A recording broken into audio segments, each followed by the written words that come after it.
Hello friends, BEd second semester की psychology की book का हम टॉपिक कर रहे थे लर्निंग स्टाइल। तो आज इस वीडियो में हम पढ़ेंगे implications of learning style for classroom learning.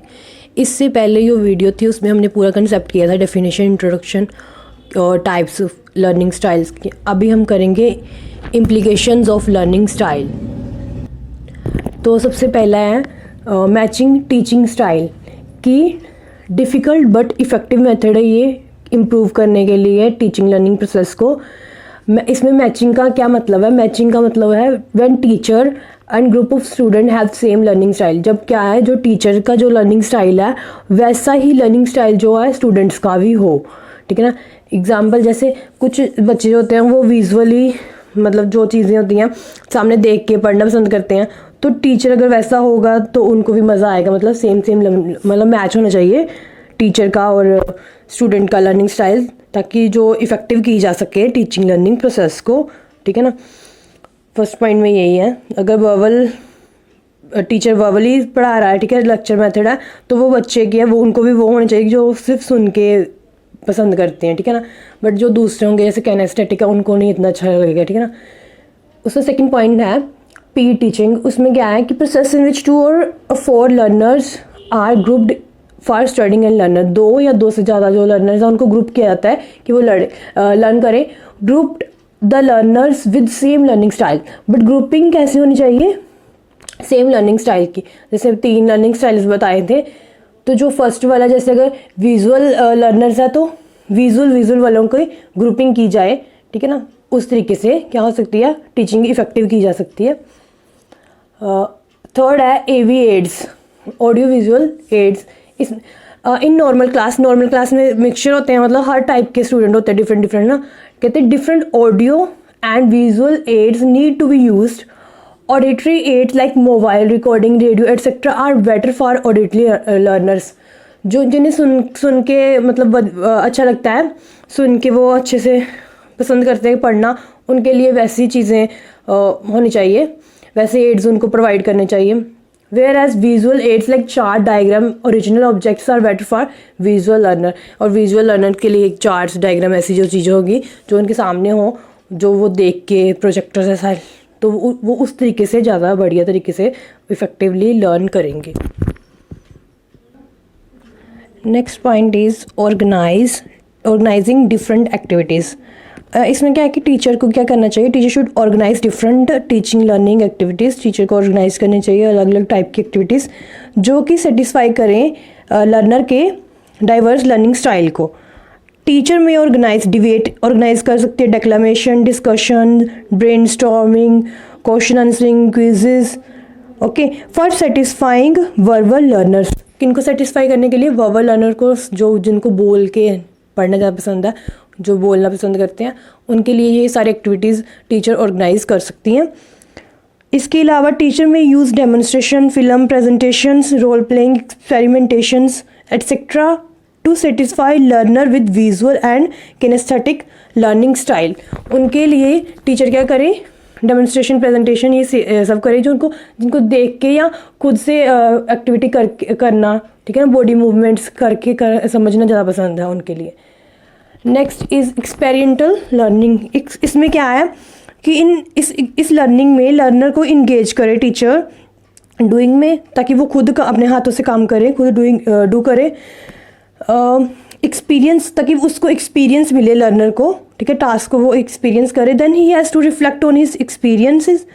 उसके बाद जब उसने काम किया है तो उसको रिफ्लेक्शन के लिए बोले कि हाँ, मतलब कि खुद से सोचे कि उसने किस तरीके से पूरी एक्टिविटी की है।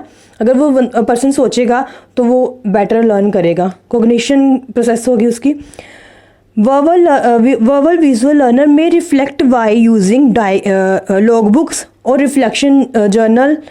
जो वर्बल लर्नर होंगे, वर्बल विजुअल, वो किस तरह से अपनी जो लॉग बुक तैयार की होगी उस तरीके से वो लर्न करेंगे। जो विजुअल नॉन वर्बल हैं उन्होंने डायग्रामेटिकली, मतलब डायग्राम्स बनाए होंगे, फिगर्स बनाएंगे, उस तरीके से वो लर्न करेंगे और कंक्लूजन पे आएंगे कि उन्होंने क्या क्या लर्न किया है। So the next point is different modes of testing, कि अलग अलग मोड्स होने चाहिए टेस्टिंग के। इन क्लासरूम में टीचर को टेस्ट लेना पड़ता है, बच्चों का टेस्ट लेती है, जितना भी अगर एक यूनिट कंप्लीट किया तो उसका टेस्ट होगा, कोई भी टॉपिक कंप्लीट होता है। फॉर्मेटिव असेसमेंट जो होती है वो डिमांड करती है फ्रीक्वेंट टेस्टिंग। फॉर्मेटिव असेसमेंट क्या होती है, जो हमारी लर्निंग के ड्यूरिंग लर्निंग जो टेस्ट होते हैं, असेसमेंट होती है, वो फॉर्मेटिव असेसमेंट होती है।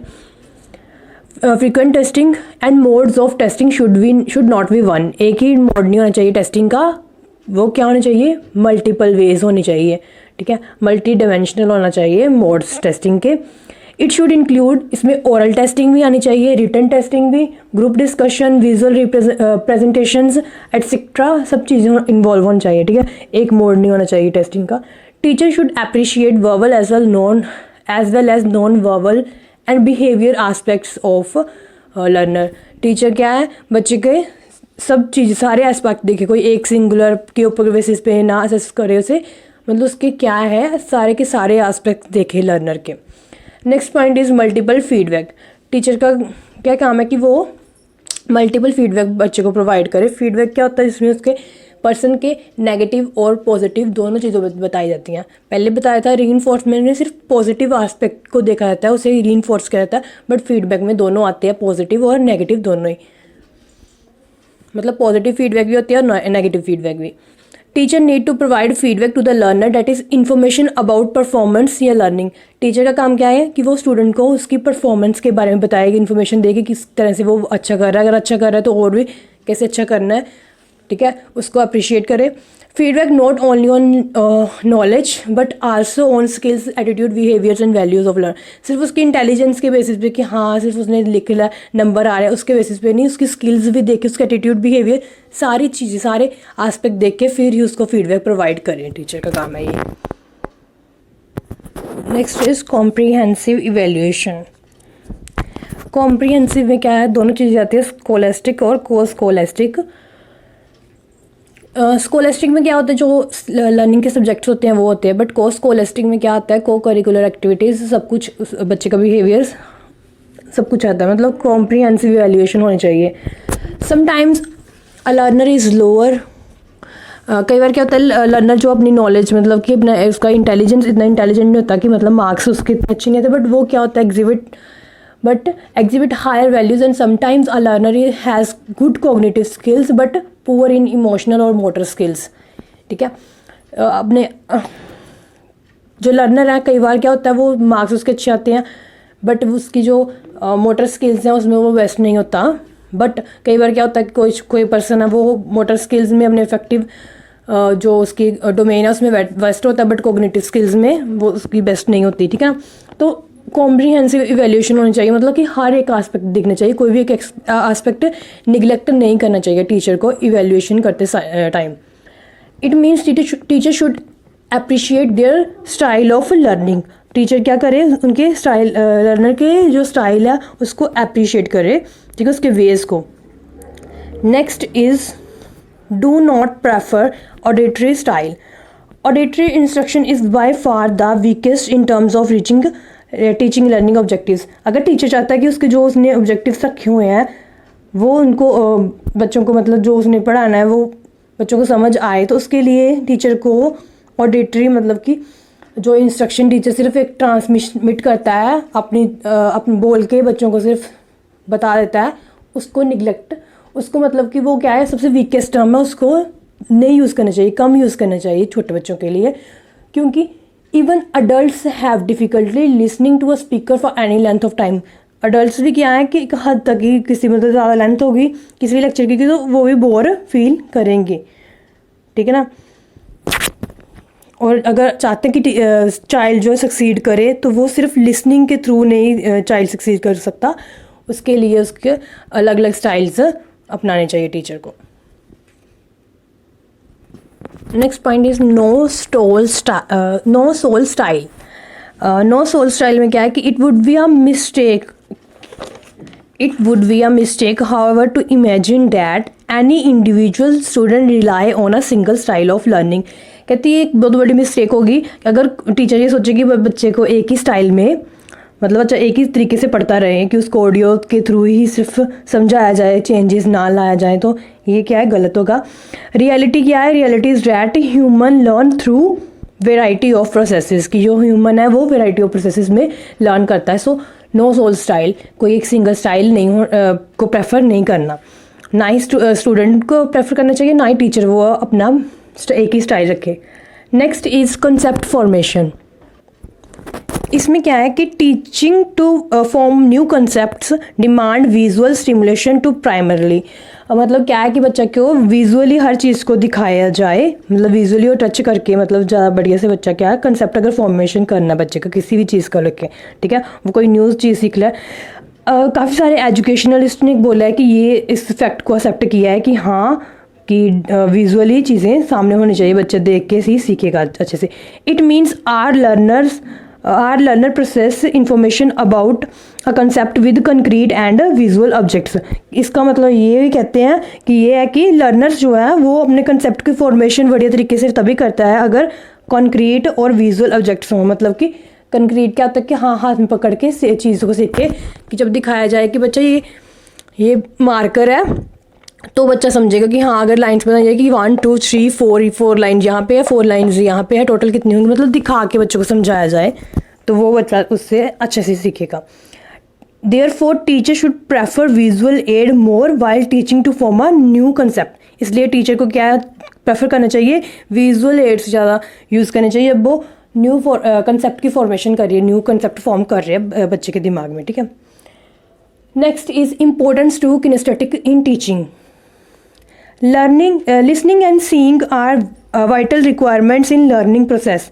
लिसन करना, हम लोग क्या सुन रहे से आप सुन रहे हो और देख भी रहे हो, ये दो क्या है वाइटल सबसे ज़रूरी रिक्वायरमेंट्स है लर्निंग प्रोसेस में for most learners and adults, but it is the hand on approach that characterize effective teaching in today's classroom. जो आज का समय है, आज के क्लासरूम में क्या है कि अगर हैंड ऑन एक्सपेरिमेंट्स किए जाएँ तो बच्चा क्या है अच्छे से, मतलब इफेक्टिवली टीचिंग तभी हो सकती है। तो some students are identified as auditory और विजुअल लर्नर। कुछ स्टूडेंट बेशक हम देखते हैं कि हाँ ये ऑडिटरी से या ये विजुअली देख के सीखते हैं, बट रियलिटी ये है कि सभी चिल्ड्रन चाहे अडल्ट ही क्यों ना हो, सब इफ़ेक्टिवली तभी सीखेंगे अगर प्रैक्टिकल करेंगे वो खुद, ठीक है ना। प्रैक्टिकल होगा तो ही तभी वो अच्छे से बढ़िया तरीके से सीखेंगे। Next is never criticize any style. Teacher should not criticize any learning style. Teacher को नहीं क्रिटिसाइज करना चाहिए। The purpose of teaching is to process information.